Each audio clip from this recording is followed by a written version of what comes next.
Hey, everybody. This is the Freakopolis Times, our podcast, mostly about stuff related to our comics and game shop, the Freakopolis Geekery. We're Ian, Tyler, and Troy, and we run the shop and host this podcast. Join us and some occasional guests as we talk comics, games, pop culture, and just about anything else that pops up.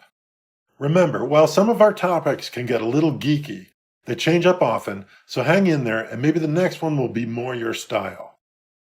By the way, this podcast is video enhanced on YouTube and Spotify. Check it out if you're feeling left out on the visuals. You never know what might show up. Now, let's do the show.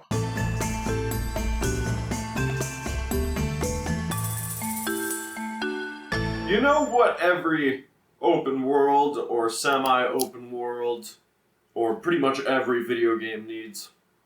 Fishing. Fishing. They all need fishing. They do. Every game I've ever played, I have never once not stopped and pondered. Does this game have fishing? Could I fish in that water? Yeah, if there's water, then you end up saying, why? It'd be awesome if I could fish here. Why can't I fish here? Or, hey, awesome, I can fish here. Yes. And that's, it comes up every time I find water in a video game like that. I'm severely disappointed that there is no fishing rod mod in Cyberpunk where you turn your arm into a fishing rod. I'm sorry for the fact that I can't whip fish out of the water in Spider-Man or hit them with the Leviathan axe in God of War. Yeah, Skyrim takes a whole different approach. How so? Where you just swim through the water and grab them. Snap them up. That is truly the primal Chad way of fishing. It really is. But it really is like the test of quality for an open world game. And I gotta say, I've been playing back through Red Dead Redemption 2. And that game has some quality fishing. Yeah, for real. It is the best fishing I've ever seen. Yeah, you've mentioned that. I'm dying to see it because I really, I like playing the fishing. I usually, if a game has fishing, I spend a lot of time doing it. And I'm dying to see what it looks like in Red Dead. So what is it that you love about it? It has like 8 different mechanics. Where you're fishing, what time of day it is, the weather, what bait you use, where you're at, like if you're in a boat on the south coast or if you're in some river up in the mountains, and then, the type of fish and the size of the fish. Wow. And legendary fish. Yeah, and if it's a legendary fish. There's like 50 legendary fish on the map or whatever. Dang. Yeah, so it's a whole little piece of the game for sure, and they put a lot of effort into fleshing it out. But you can't fish up treasure chests or it's legit boxes fishing. of gold from stagecoaches or whatever. No, afraid not. Yeah, it definitely feels. If it was Savage Worlds, it feels a bit like a real fishing simulator. However, the game that kind of brought fishing to the forefront of our minds when we look at games was probably World of Warcraft. Yep. Wow. World of Warcraft had a beautiful little fishing minigame that, upon its original release, was fun not only because you could get food to cook, but, occasionally you would find little surprise pieces of scrap or a bag filled with a few copper pieces or the most fun things could spawn forth from... Well, once in a while you could pull a magic ring. Yeah, wow. Yeah. You could, fish out just some piece of random magic could come up. Or it would be inside a container that you pull up or whatever. And Minecraft has fishing, and you can get some interesting stuff from there. And, lots of games have some pretty good fishing. World of Warcraft was great, and it sounds like now maybe Red Dead's got something great going on. They made sure to put the effort into the Red Dead fishing experience, but that game you could also pretty much turn into a wilderness survival simulator at any moment. Yeah, that's true. I suppose it doesn't count if there's just fish enemies. The new Ratchet and Clank has some fish. Doesn't count. No. You can't. Yeah, it has to actually be the action of receiving the fish. Right. This is also, like I had said before in one of our previous episodes, what makes Resident Evil 4 so great. includes fishing, you can. I hadn't even considered that, but it does make the checklist for a game in which you can fish. Then it is a true survival game. If they don't do that in the remaster, or the remake that they're coming up with, then I will knock a point off immediately. It cannot score a 10 out of 10 if there is no fishing. Yeah, and I think fishing has certain requirements, like it has to have some sort of like bobber mechanic. Mm-hmm. What? Right, yeah. I think as long as you can put the fish into your inventory, then you're fishing. From a fishing pole? No, in Resident Evil 4 you them. shoot them. Yeah, I think that still counts. You can Fishing, shooting and fishing are two different things. I think they're both mechanical skills. You have to have the precision to do one or the other. You can do it in Red Dead too. I was gonna say you can shoot fish. Or dynamite fish. You can throw dynamite into... But that's not fishing, that's collecting fish. Well... But it's not fishing. Fishing takes, you gotta have a bobber. You gotta have a line and a bobber. What about harpoon fishers? Yeah, that's what I was gonna say. Like a spear gun. That's spear fishing. Well, that counts. Well, Leon Kennedy goes gun fishing.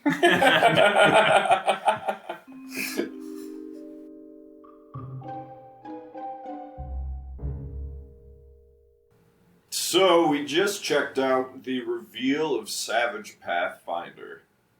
And that is an interesting combination, in our opinion, yeah? Newly released, yeah, sort of a brand new thing. They kickstarted it, actually. It is the Pathfinder system redone in Savage Worlds mechanics. And it has a whole ton of added new features to be able to combine the two systems in a really interesting way. Yeah, I saw some cool magic stuff that they were changing around rather than the usual PowerPoints that Savage Worlds uses. There's also like a new adventure deck. Yeah, yep. Super cool stuff like that. And it is an interesting combo, because it's not the first one that would come to mind when I think Savage Worlds. But I will never say no to a bunch more new edges and player races and officially mechanics. Release stuff like that, definitely. Yeah.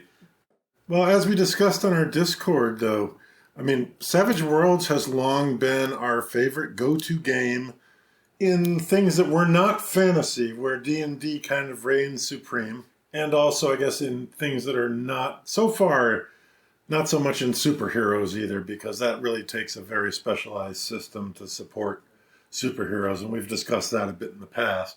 But this combination of Pathfinder and Savage Worlds all of a sudden says that maybe fantasy, you might be able to look at Savage Worlds as a place where you can play that fantasy, where you're slaying dragons and, you know, you're carrying a shield and a longsword and those sorts of things, where usually Savage Worlds is more for the pulpy environments. Yeah, there's no reason it shouldn't work out, but at the same time, we've always said that if you're going to do fantasy, why not opt for D&D, the king of all fantasy tabletop role-playing games, you know? Right. It's kind of the standard, and it's a bit hard to beat. But Pathfinder does have, it has managed to carve out its own niche there. It has. And the rule system is kind of derived from D&D 3.5. It was sort of considered D&D 3.75. D&D went on to 4, so you can understand why Pathfinder became big because of D&D 4.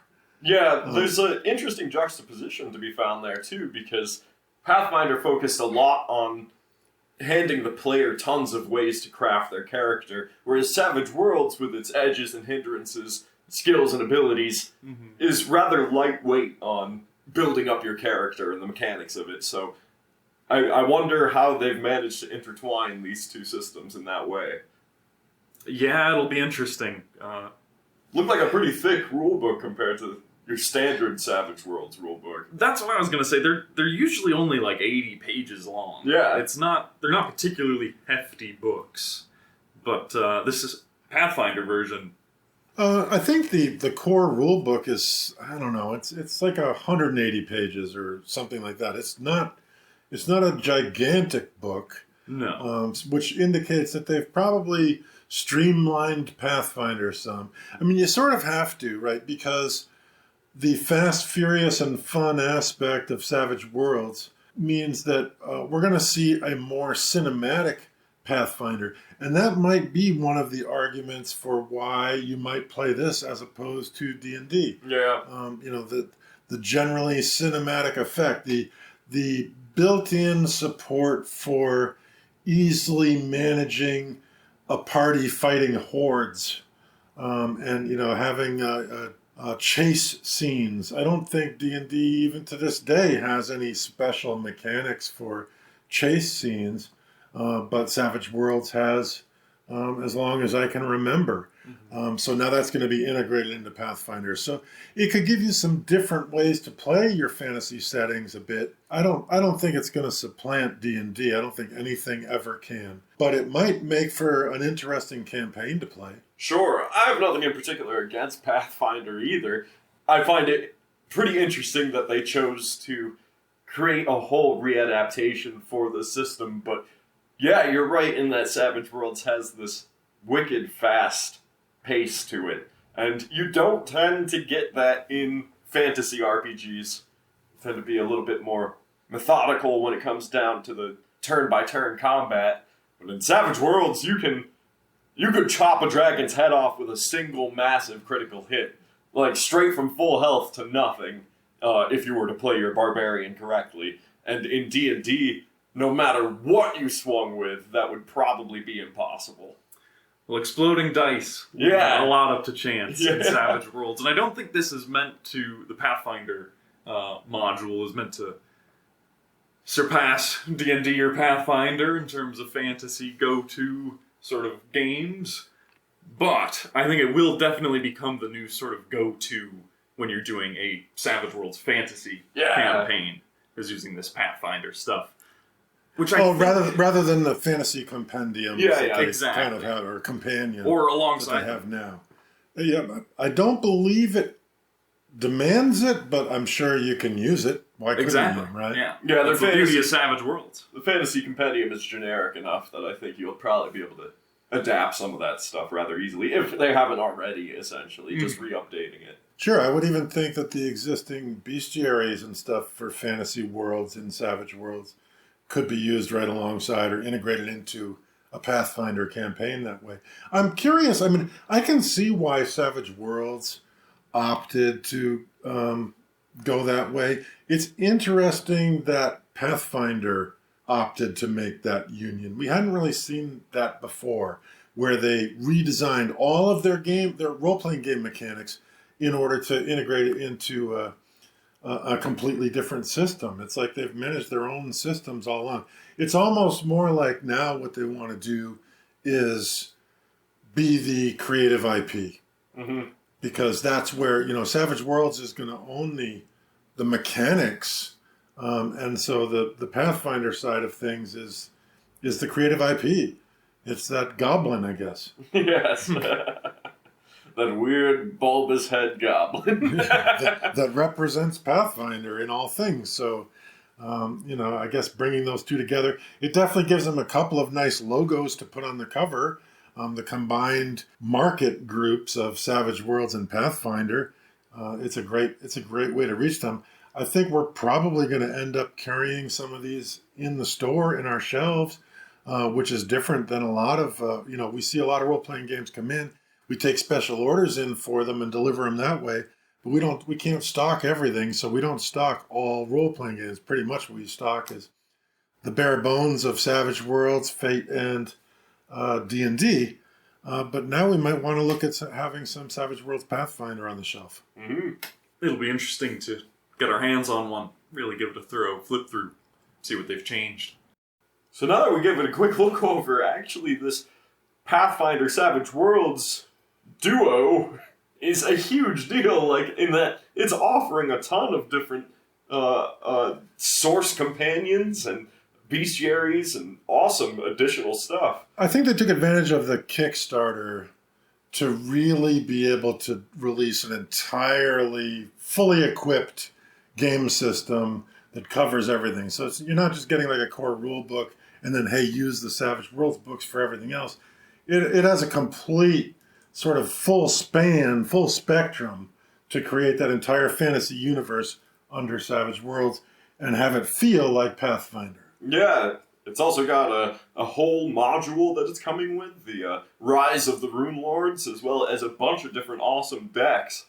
Yeah, this sort of changes my perspective on the whole thing. They must have really hit those goals on the Kickstarter, because the power cards deck, the allies and enemies deck, That's like the chase deck, all Yeah, this I'm custom excited to stuff. see that chase deck. I haven't actually seen, I don't think I've seen a chase deck before. Nope. So this is something new coming from Pinnacle, obviously, where they've developed some new way to use cards in the chase system.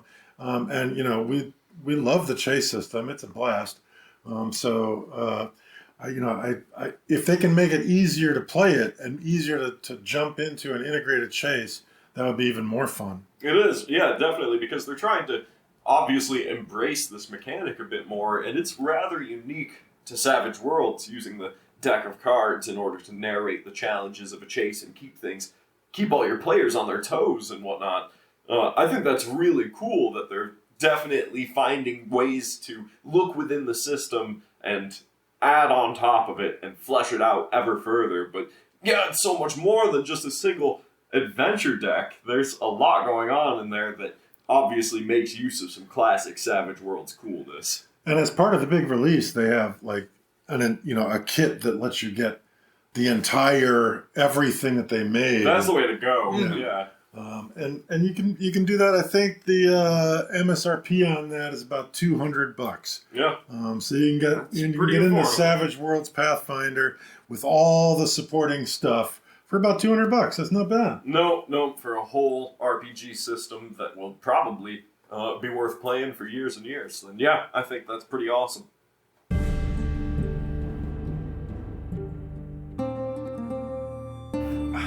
I was thinking about what all the alignments would be from the boys. Like, I feel like Huey's chaotic good. Chaotic good. Yeah. At this point, he seems more true neutral. That's Butcher. Really? Yeah, because Huey isn't doing it just to kill Homelander for, like, a revenge mission. He's doing it to, like, save the world. Yeah, he's basically. trying to protect people.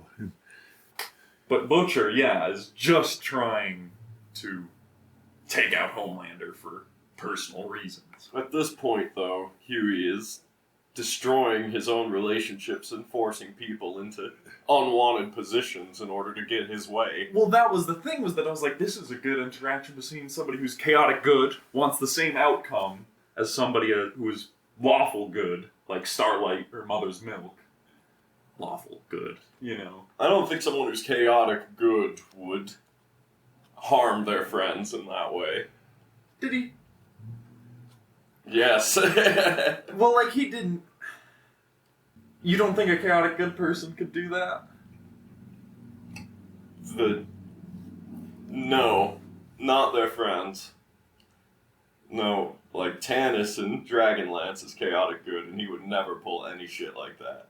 A reasonable, level-headed, chaotic good person is doing far more good than they are chaos. Well, I mean, think about the stakes that they're at in that world, though. That's why it all drags them down closer to the neutral end of things. The only person who might be chaotic good is Starlight. She holds up to a level of heroic good that no one else seems to be able to match. Everyone in the boys is at least neutral, and potentially worse. Yeah, that's fair. Yeah. And then there's just straight up chaotic evil rife throughout that but whole measured thing. against what? What is Mother's Milk? What Neutral alignment is good. he? Neutral good. He's willing to kill people. Right, he's willing to break the law or follow it. Although he definitely seems to prefer to keep things... Yeah, he tries his best to do good, but when it comes down to the line, will he bend it to get his way? Absolutely. Right. Well, He's out there to I kill don't Soldier think Boy. he's even really recognizing laws. No. I mean, he doesn't seem to, like... In kind of just a, I guess you could He's a say... CIA agent. Like, he's a super secret... He's got permission to do pretty much whatever he wants. True enough, that's pretty crazy that they Because give they're part of Butcher's team. the boys that kind of permissions, yeah. Right. So law, probably, after years of doing that, probably laws don't matter very much. How is Huey a whole lot worse?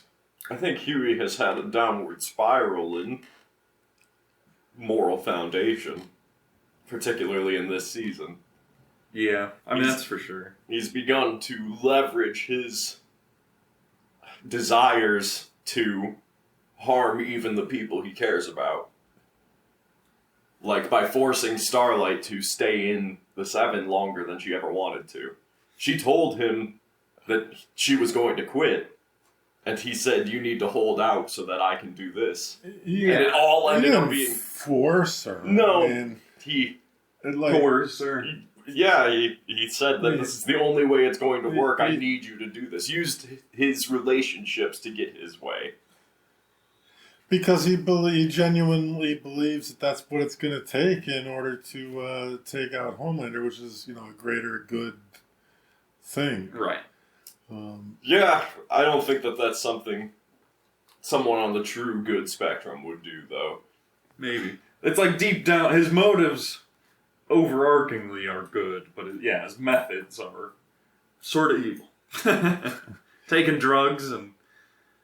Oh, yeah, he's got a whatever it takes attitude to achieve that goal, which may or may not be honorable. Mm-hmm. His goal may be really just protecting what he loves, and, he's had significant loss. Well, the very first episode, the opening scenes, in fact, introduced you to why he's involved in the whole thing. Yep. The head popper girl. What's her name? Yeah, Victoria Newman. Victoria's very lawful evil. Yeah. Trying to use the system more than her outright abilities.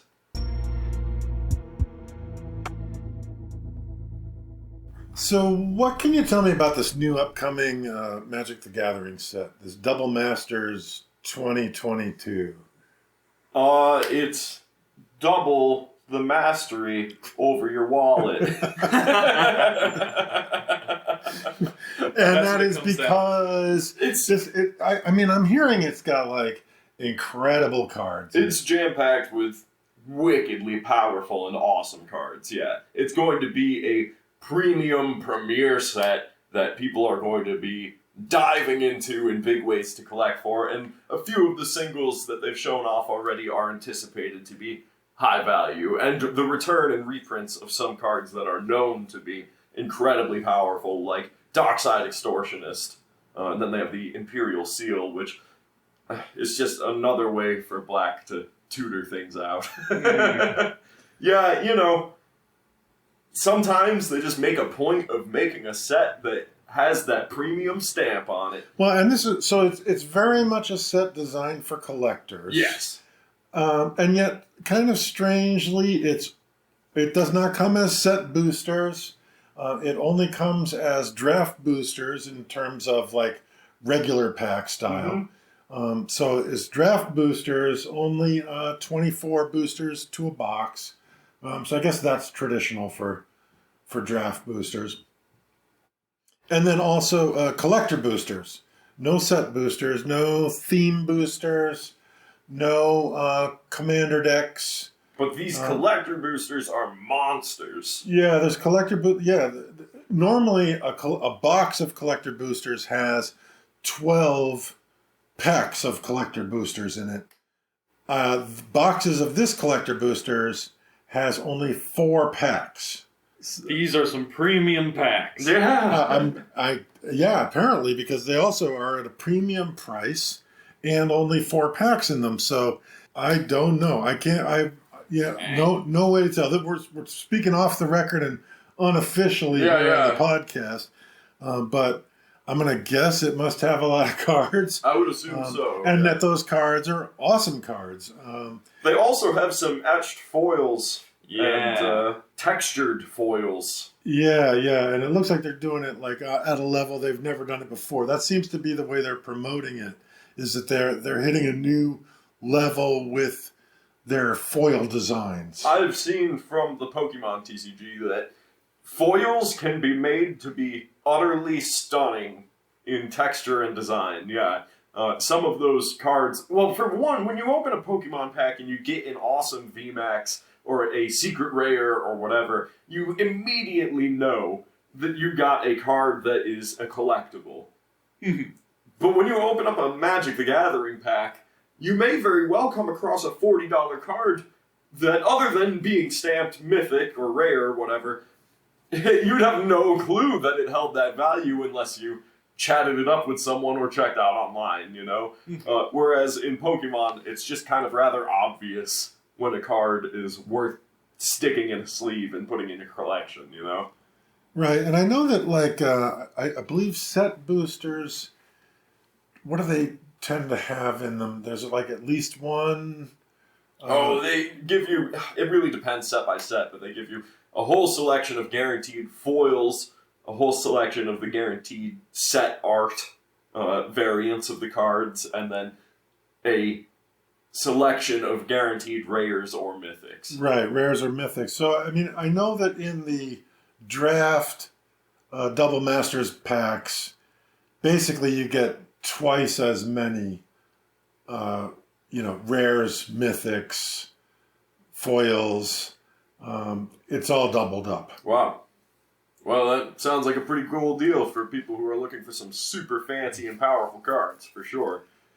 Yeah, and of course we play Commander at our shop, and that's sort of our community is based on Commander. I'm guessing these cards will be just as valuable to put in your Commander decks as anything else. If you're looking to ramp them up into some pricier and more powerful decks, bring their power level up into a more competitive sphere, then yeah, it's very likely that... I guess, and also though, beautiful, right? Yeah, so if you want to have a beautiful for deck, sure, yeah, no doubt.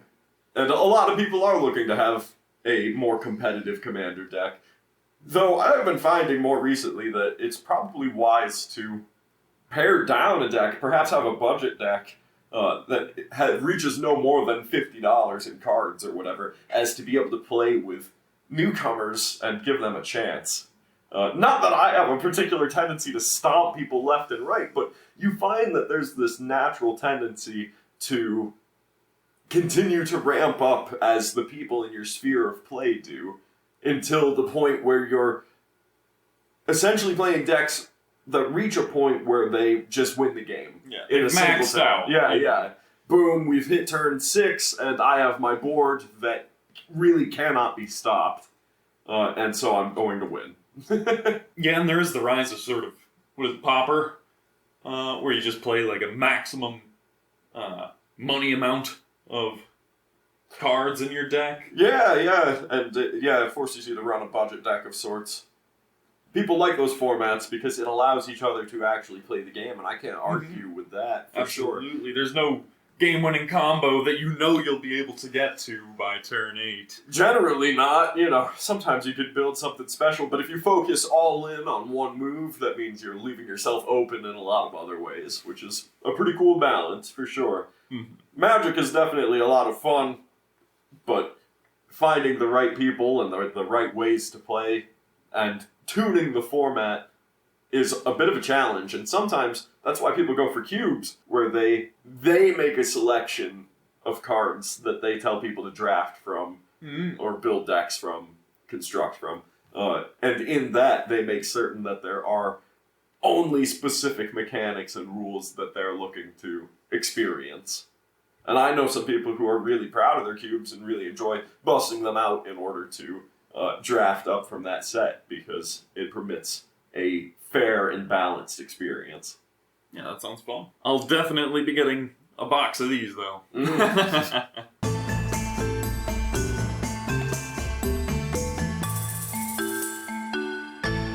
Let's talk anime.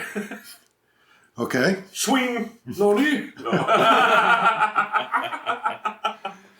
Oh, we enjoy it, mostly. It's got its shining stars, for sure. I think that standout anime series are better than a lot of other stuff that's put out.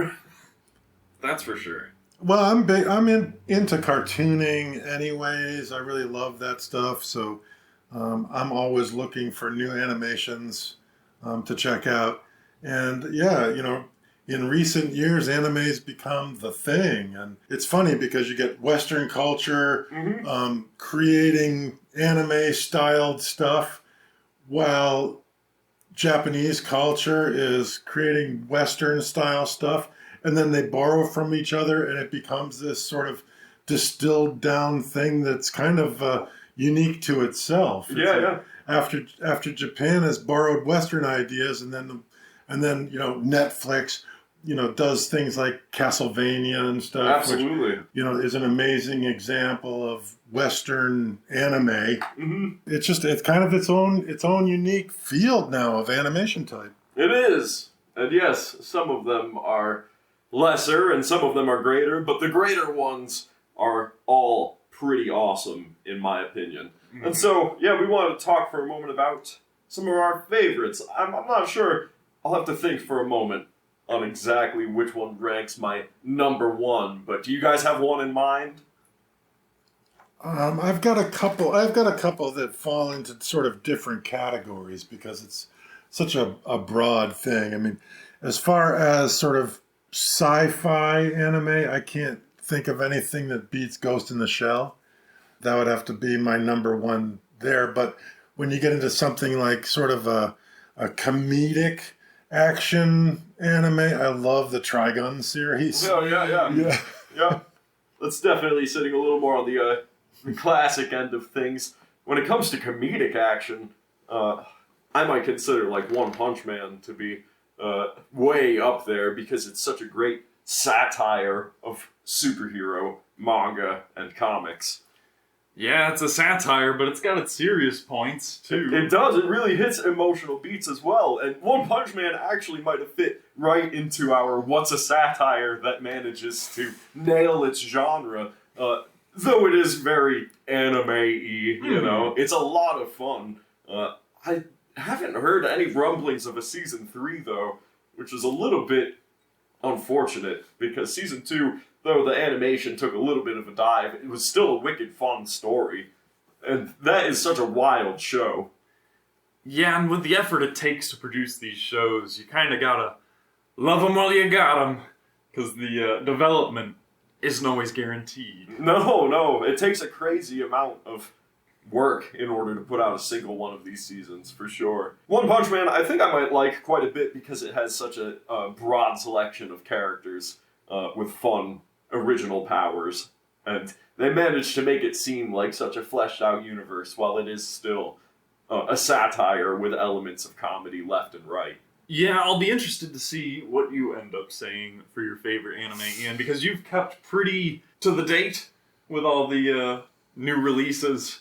I have. I've watched a good amount of them. I've watched over the past few weeks Spy X Family, which proved to be ridiculously good. Super high quality. But unfortunately, Dad had said he rated Ghost in the Shell highest in sci-fi.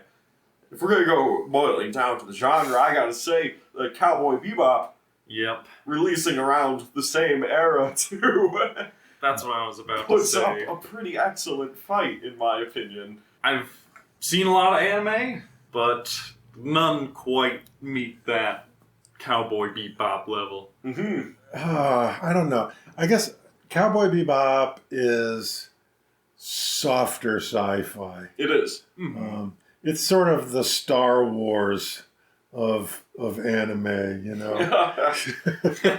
Yeah, it was made to make those ships look cool and then to sell the ship models. But somehow they managed to make some really heartfelt characters and a succinct and really well-told story, a tragedy that comes together in an awesome way. And the world and the music and the way that it is sci-fi and yet so familiar and grounded. There's everyone driving around in these cities that look like cities of today, in cars that look like cars that were released just yesterday, while there are these awesome ships gliding around above them, and they're actually in the midst of a crater on an asteroid. Yeah. There's just something really magical about that kind of solar system colonization, but still feeling so familiar. And that intertwines with the jazz, too. Yeah. Because the jazz is so contemporary. And yet, here it is, playing amidst these wild scenarios and these crazy settings. Out of the Cowboy Bebop crew, who's your favorite? I'm gonna boil this down to favorites of favorites. Probably Ein. Yeah. Ein doesn't fail to steal a single scene. You put that dog in the picture? Ein's a favorite, for sure. No, Jet Black's always been awesome. I was about to say. He's the man. He's just the man. Absolutely. He's an awesome character. He's a quintessential, like, perfect bounty hunter. Mm-hmm. In it for the job, kicks ass, keeps flying, you know? True, but, like, come on. You know, the show is designed for you to love Spike. Well, that's unignorable, of course. Yeah. But the fact that Jet Black shines so much next to him is a testament to his character, for sure. I mean, but you end up loving them all. Yeah. I mean, Faye and Ed Are so quirky and awesome, yeah. So you can't go wrong there. That whole group is perfect. The dub is so amazing. Yeah. The voice acting. The English voice acting on that thing is just so good. Definitely a top all-time anime series. Yeah. Trigon I haven't watched in a good long while, but I do love the design of the characters in that anime. It has an unmistakable style. The westernness of both Cowboy Bebop and Trigun, I Yeah! think, helped them out a lot. It's that fusion, for Yeah. sure. When they fuse those genres, they come up with some magic sometimes. Sci-fi, western, anime, Mm-hmm. Yeah. all combined. Somehow it works! Yeah. And that's kind of what I was talking about, was the way that over the years the cultures have blended Yep. in that animation. And that's sort of the end result that we get. And it's almost like a lot of anime almost have the Firefly effect Yes. of blending science fiction and the Wild West. That 20-year period, that the Wild West was like that. yeah, for real. Yeah, here we are. Yeah, it's funny, actually, given that it does have a Firefly effect, because the best of them also only get one season. True enough. I don't think that necessarily harms Cowboy Bebop in particular. And the creator has said before that is exactly as far as he wanted it to go, so I can respect that. Right. Sometimes it's hard to let go of a successful plot line, but if you feel like it pays full justice to the storyline, then all the better to you, you know? Are they still doing that live action? No, Sure. there's one season that was not that great. Yeah. I unfortunately I gave that a good attempt, but it had too many glaring flaws, and when placed next to its original, it does not hold up at all. Maybe if the original didn't exist, it would be wicked fun. But Right. because it does, it's Yeah. garbage. Yeah, I mean, it can only be compared constantly. It's not like you're going to compare it at the beginning and say, oh, well, then it's good. You're going to compare it constantly as you're watching it. That's why I was very surprised they even made it. If you saw the portrayal of Vicious, you would immediately know that they had not done any good research on how to do this show. It is pitiful what they wrote for this guy. Okay. Yeah. As compared to the portrayal of the character in the original, who is so striking and is only there for like 6 or 7 scenes in the whole damn series, and every one is like pivotal to the entire story, you know? Cowboy Bebop also, despite only being one season, is 24 episodes. Right. I mean, that's a pretty hefty Yes. bit of animation. No, that would be considered like a double season or nearly. Mm-hmm. But In these days, it still it didn't happens. used to be. Yeah.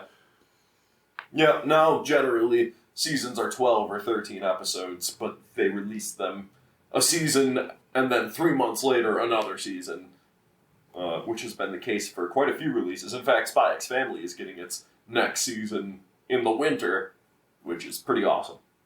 Nice. Yeah. What about Konosuba? Konosuba got a season 3 confirmed. However, that studio is knees deep in projects already, so I wouldn't be surprised if it was another year or so before it's ready to go. Gotcha. That's quite the awesome show, though. As far as isekais go, genre where someone dies, and generally someone who's pitiful in real life dies and gets a second chance in a fantasy world, and they get to be very powerful. Yeah, a hero or whatever. But that one is actually kind of a satire. Does that fit the satire? Yes, it does. It does. If you continue to boil down into subgenres, Konosuba is a satire of isekai that ends up being the best isekai. Okay. It continues to prove true.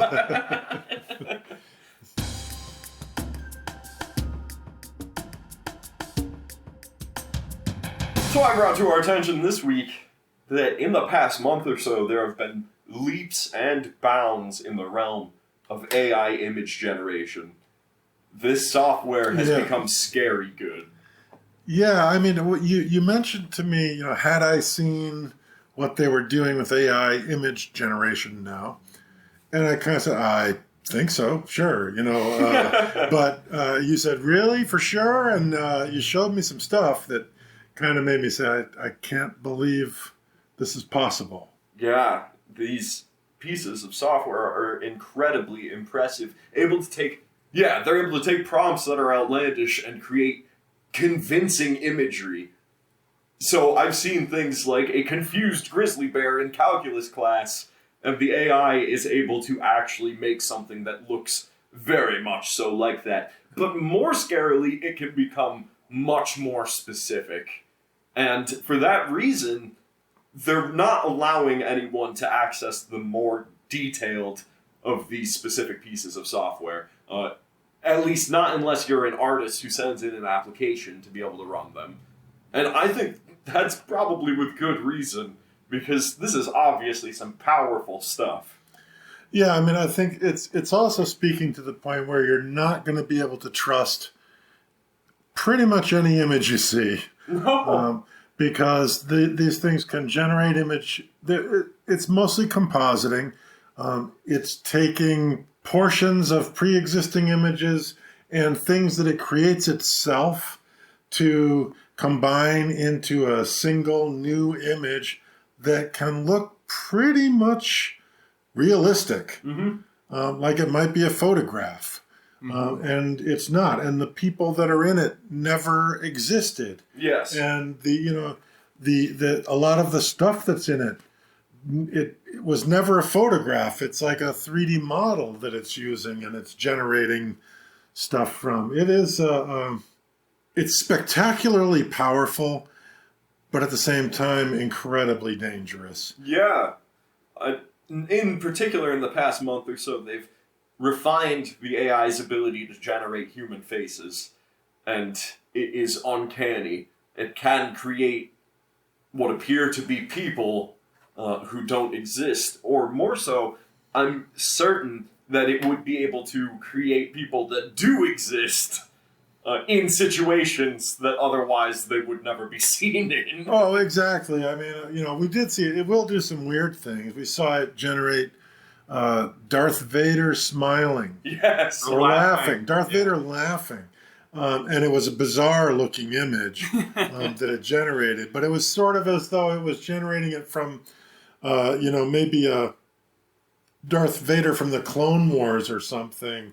Like a 3D Darth Vader, maybe a little more cartoony. Mm-hmm. But he had a crazy, opened, laughing mouth because maybe AI doesn't understand that Darth Vader can't do that. His helmet is not a face. Right. No, it tends to blend features of things, but, I mean, we also saw a grizzly bear sitting at the Joe Rogan podcast experience, and being interviewed, and it was uncannily strange, like in a leather jacket as well. It got down to be so specific, and yet it managed to pull off putting together scenes of this very thing. Yeah, that you would swear there were photographs taken of a grizzly bear wearing a leather jacket, and sitting at one of the microphones in Joe Rogan's podcast. Yeah. So if it can do that, then it can do some crazy things. Yeah. This is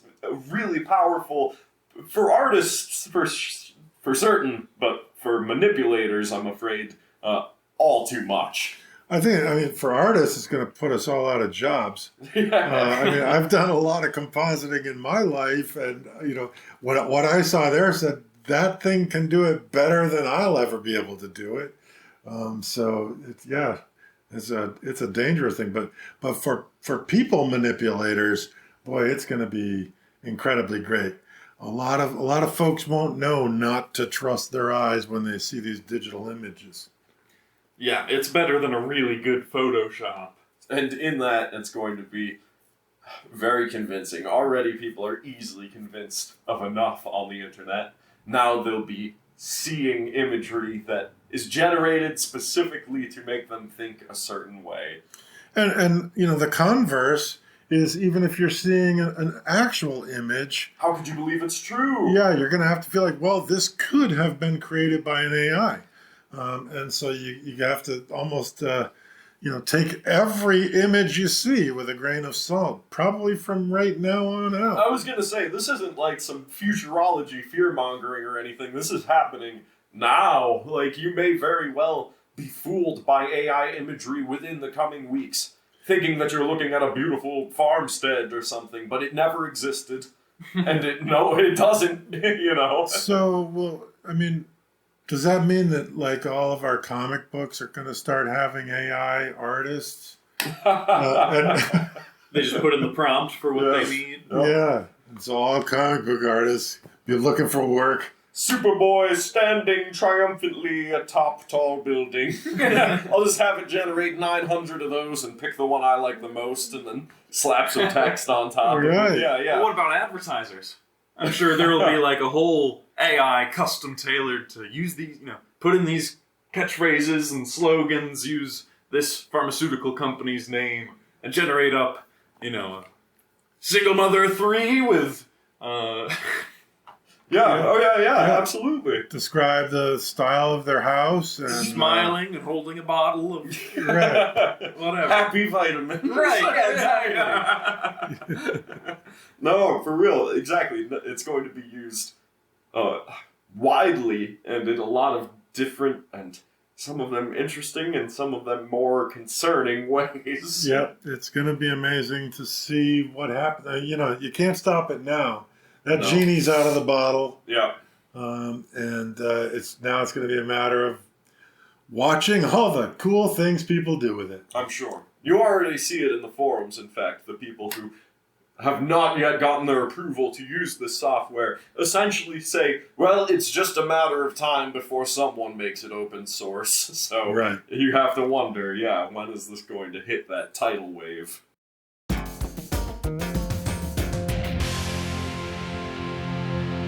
And that about does it for this one. If you liked hanging with us, please subscribe through your favorite podcast directory. Join our Discord and check out our shop, the Freakopolis Geekery. See you next time.